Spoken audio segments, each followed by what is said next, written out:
Hello, everyone, and welcome to my channel, The Bubble Mom. Special highs to the new moms.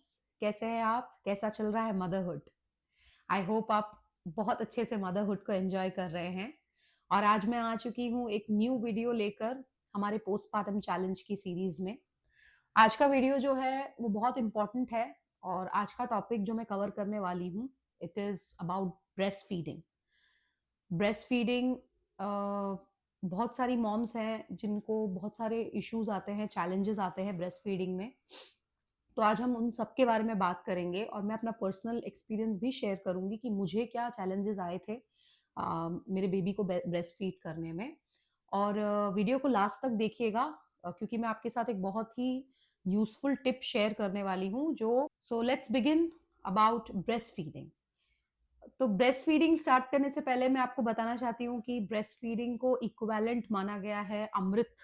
अमृत कहा जाता है इसे, क्योंकि जिन लोगों को नहीं पता उनको मैं बता देती हूँ कि हर मदर का जो ब्रेस्ट मिल्क है वो उसके बेबी के लिए कस्टमाइज्ड होता है। मतलब उसके बेबी की क्या रिक्वायरमेंट है उसी हिसाब से मदर का ब्रेस्ट मिल्क प्रोड्यूस होता है उसकी बॉडी में, और मदर के ब्लड से प्रोड्यूस होता है ब्रेस्ट मिल्क। तो आप सोच सकते हैं कि कितना ज़्यादा वो प्योर है और कितना ज़्यादा बेबी के लिए इम्पॉर्टेंट है उसकी ग्रोथ और डेवलपमेंट के लिए। ऑल ओवर डेवलपमेंट के लिए breast milk is the best milk बोला जाता है। ऐसा क्यों बोला जाता है उसका ये रीजन है, specially for the first 6 months. जो बच्चे का पहला 6 महीना होता है और उससे भी ज्यादा इंपॉर्टेंट है जो फर्स्ट मिल्क, जब बेबी को जस्ट डिलीवर किया होता है और जो पहला मिल्क निकलता है वो थोड़ा सा गाढ़ा होता है और येलो कलर का होता है, जिसे कोलेस्ट्रम कहा जाता है। वो जो है वो बेबी के लिए बहुत ज्यादा इंपॉर्टेंट है क्योंकि उसके अंदर एंटीबॉडीज प्रेजेंट है जो मदर के ब्लड में बनती है और मदर के ब्लड के थ्रू ही ब्रेस्ट मिल्क के अंदर आती है। और वो एंटीबॉडीज जो है वो बेबी की नेचुरल इम्यूनिटी, उसकी जो प्रतिरोधक शक्ति है उसको बढ़ाने में हेल्प करती है, ताकि वो छोटे मोटे डिजीजेस से बॉडी अपने आप फाइट कर सके। और बच्चा बिल्कुल नया जो जस्ट जन्मा है उसकी इम्यूनिटी बहुत कमजोर होती है, वो जस्ट डेवलप ही कर रहा होता है। तो उस केस में ये जो कोलेस्ट्रम मिल्क है और जो स्टार्टिंग के डेज के जो मिल्क मदर प्रोड्यूस करती है उसके अंदर हाई अमाउंट ऑफ एंटीबॉडीज होती है जो बच्चे के लिए बहुत ज़्यादा इंपॉर्टेंट है। इसीलिए डॉक्टर्स हमेशा प्रिस्क्राइब करते हैं कि पहले आप बच्चे को ब्रेस्ट फीड कराने की कोशिश कीजिए। उसके बाद जो चैलेंजेस आते हैं फिर डिसाइड होगा कि उसका न्यूट्रिशन हो पा रहा है या नहीं, that is a different thing. लेकिन अगर स्टार्टिंग के डेज में आप बच्चे को ब्रेस्ट मिल्क देते हैं तो बहुत ही उसके लिए अच्छा होता है। अब ब्रेस्ट मिल्क स्पेशली जो फर्स्ट 6 मंथ्स है उसमें तो ब्रेस्ट मिल्क आपको देना ही है, क्योंकि बेबी का होल एंड सोल फूड वो होता है, ब्रेस्ट मिल्क होता है। आप जब ब्रेस्ट फीड करते हैं, जैसे स्टार्टिंग में अगर मैं अपना एक्सपीरियंस शेयर करूं तो मुझे प्रेगनेंसी के टाइम से ही थोड़ा थोड़ा लीकेज होना स्टार्ट हो गया था, लाइक 34 या 35 वीक्स जब होने लगे थे तो मैं नोटिस कर रही थी कि थोड़ा थोड़ा वाटरी डिस्चार्ज हो रहा है। अब वो ब्रेस्ट मिल्क का डिस्चार्ज था ऐसा, मैंने डॉक्टर को पूछा तो उन्होंने बोला हाँ कभी कभी ऐसा हो जाता है कि प्री डिलीवरी भी थोड़ा बहुत बिकॉज ऑफ द एंगॉर्जमेंट, मतलब भर गया होता है वो, अब बेबी आने वाला है तो बॉडी ऑलरेडी उसके फूड के लिए प्रिपेयर कर रही होती है। तो ऐसे ऐसा केस भी होता है।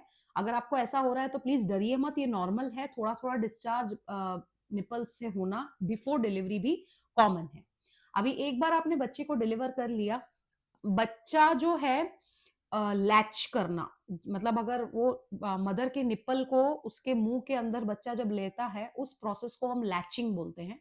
और लैचिंग एक नेचुरल प्रोसेस है, ये भगवान का बनाया हुआ है कि बच्चे को भी पता है कि कैसे लैच करना है ब्रेस्ट पे।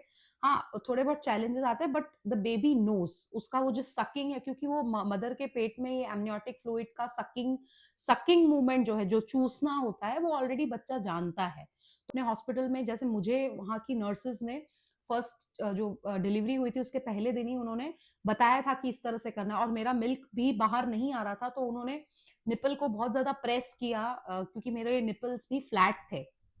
अब ये टाइप्स ऑफ निपल्स अलग अलग होते हैं सबके, इसके बारे में किसी और वीडियो में मैं आपको बताऊंगी कि निपल्स के टाइप्स क्या होते हैं और उनके लिए हम क्या कर सकते हैं, कि अगर नेचुरली हमारे निपल बाहर की तरफ एवर्टेड ना हो तो हम क्या कर सकते हैं जिससे बच्चे को लैचिंग इजी हो। We'll talk about that.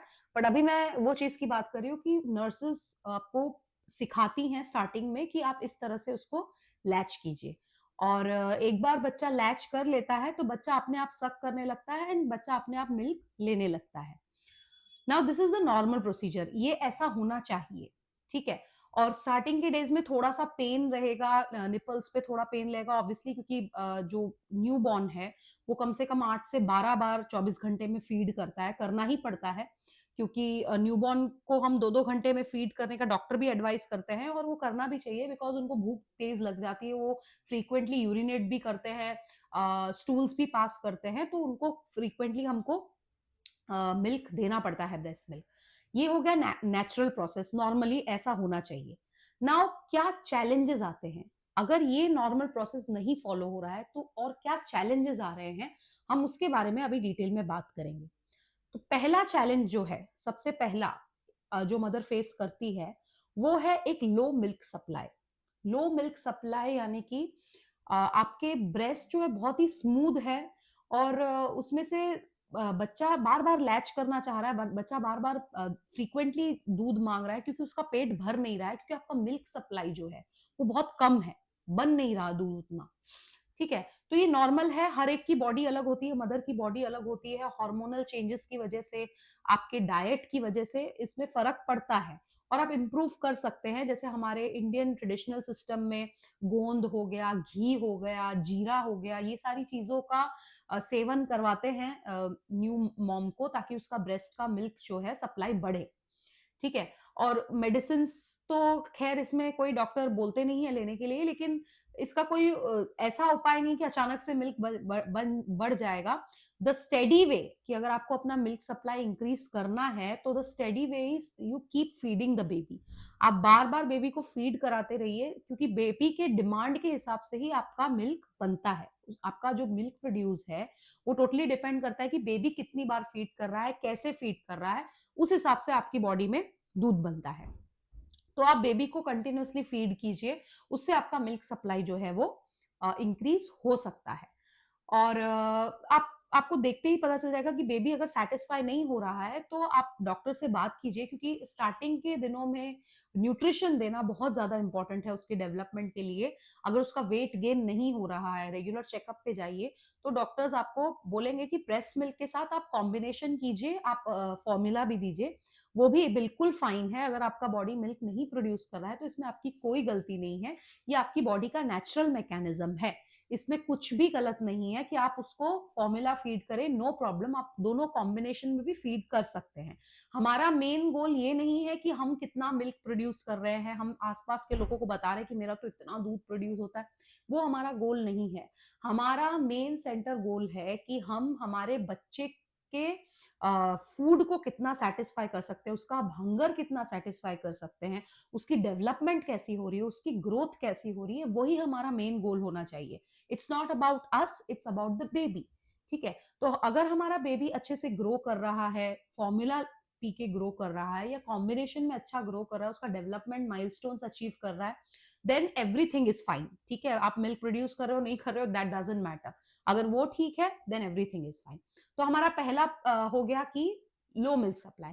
Second होता है कि क्रैक्ड निपल्स हो जाते हैं, कभी कभी निपल इतने ज्यादा क्रैक हो जाते हैं, उनमें से ब्लड निकलने लगता है, दर्द होता है फीड कराते टाइम पे, ठीक है। तो ये एक प्रॉब्लम है, ये होती ही है ज्यादातर, क्योंकि बेबी की लैचिंग अचानक से बढ़ जाती है और कंटिन्यूअसली बेबी फीड करता है, न्यू बॉर्न है, तो कभी कभी निपल के क्रैक हो जाना, ये सब बहुत कॉमन चीजें हैं, जहाँ खून निकलने लगता है, दूध तो आ रहा है लेकिन साथ में आपको बहुत पेन हो रहा है जब बेबी लैच करता है। तो इसके लिए आप क्या कर सकते हैं, आपको डॉक्टर से भी बात कर लेनी चाहिए। इसके लिए थोड़े बहुत ऑइंटमेंट्स आते हैं, जो निपल केयर के ऑइंटमेंट्स हैं वो अप्लाई आप कर सकते हैं।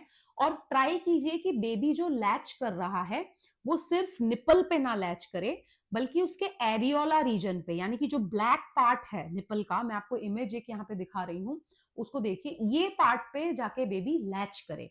इस पे जब लैच करता है तो निप्पल, क्योंकि निप्पल पे लैच करने से और सक करने से दूध नहीं आएगा, क्योंकि दूध का सोर्स निप्पल नहीं है, सोर्स ब्रेस्ट है, और ब्रेस्ट का एरियोला रीजन से ही वो सक करेगा, तब प्रॉपरली मिल्क आएगा। वो एरियोला से सक करना पड़ेगा।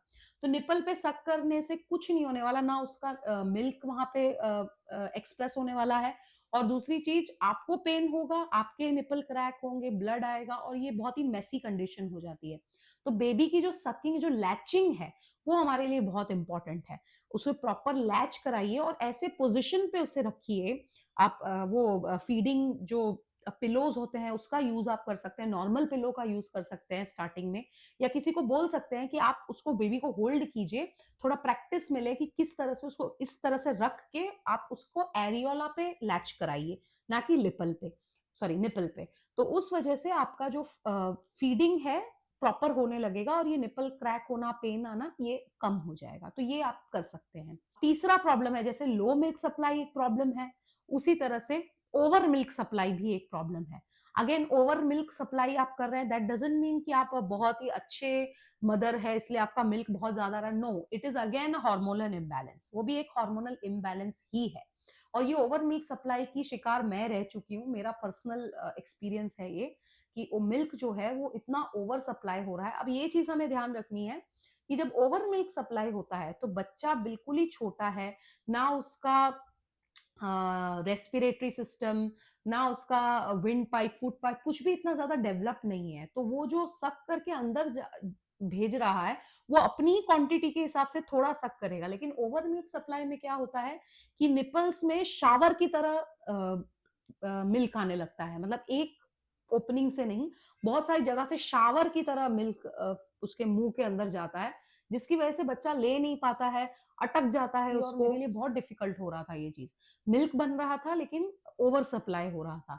और ब्रेस्ट भी हमेशा पत्थर की तरह, उसे ब्रेस्ट एंगोर्जमेंट कहते हैं, एकदम पत्थर की तरह आपको ब्रेस्ट फील होता है, बहुत पेन लगता है। हम बात करेंगे लंप्स की, ठीक है। तो जो डक्ट्स होते हैं, जहां से जो ट्यूब्स होते हैं जहां से मिल्क आता है ब्रेस्ट में, कभी कभी उनमें लंप हो जाता है। लंप इसलिए हो जाता है क्योंकि मिल्क वहां पे इकट्ठा हो गया है, और वो एक क्या बोलते हैं उसको, ट्यूमर की तरह आपको लगता है, लंप हो गया एकदम से।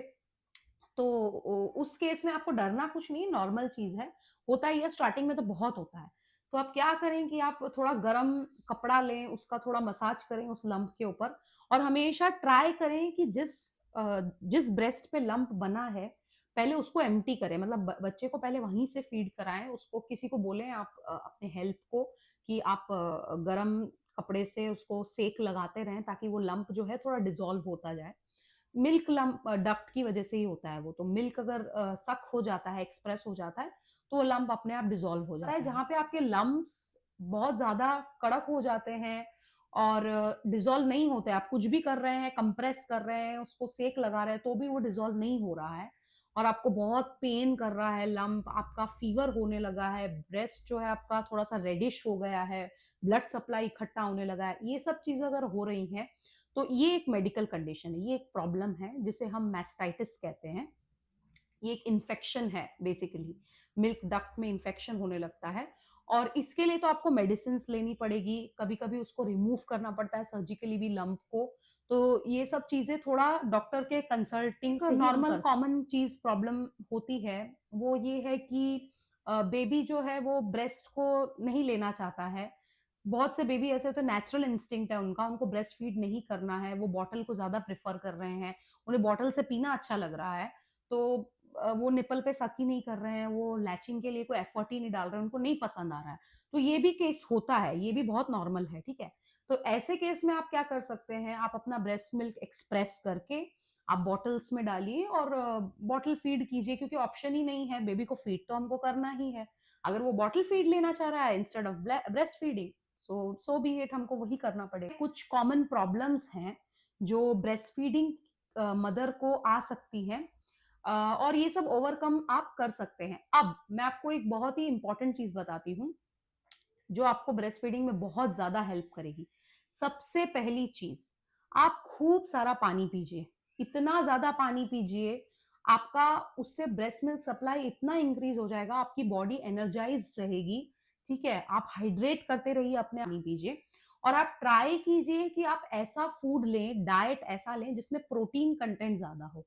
अगर आप नॉन वेजिटेरियन हैं, तो आप एग्स ले सकते हैं, आप फिश ले सकते हैं जिसमें प्रोटीन का कंटेंट ज़्यादा है, ठीक है? अब ये हमारे कंट्री में एक मिथ है कि अगर आप ब्रेस्ट फीड कर रहे हैं मतलब आपको बहुत ज़्यादा खाना खाना है। बहुत ज़्यादा खाना नहीं खाना है, यस भूखे नहीं रहना है। ऑब्वियसली अगर आप भूखे रहेंगे, तो आपकी बॉडी के ब्लड से ही तो ब्रेस्ट मिल्क बन रहा है। अगर आप ही नहीं अपने आप को फीड करेंगे, तो ब्रेस्ट मिल्क बनेगा ही नहीं, तो बच्चे के लिए क्या न्यूट्रिशन मिलेगा? No, the goal is not कि आप अपने आप को ओवर फीड करें या ओवर ईट करें जिसकी वजह से डाइजेस्टिव प्रॉब्लम्स हों आपको, no, that is not the goal. हमारा मेन कंसर्न है कि हमारा जो मिल्क बन रहा है should be rich in nutrition. वो हमारे ब्लड से बन रहा है, ऑब्वियसली जो हम जो खा रहे हैं उसी की वजह से ब्रेस्ट मिल्क बन रहा है। तो try and have protein rich food, ठीक है? प्रोटीन रिच फूड, अगर आप वेजिटेरियन है तो दाल हो गया, मूंग हो गया, सोयाबीन हो गया, दही हो गया, ये सब चीजों को आप अच्छे से इंक्लूड कीजिए अपने डाइट में ज्यादा से ज्यादा। आई होप आपको ये वीडियो अच्छा लगा होगा, इंफॉर्मेटिव लगा होगा। अगर पसंद आया तो please like share subscribe my channel and till then next video के लिए वेट कीजिए और मदरहुड को एंजॉय कीजिए। Happy motherhood.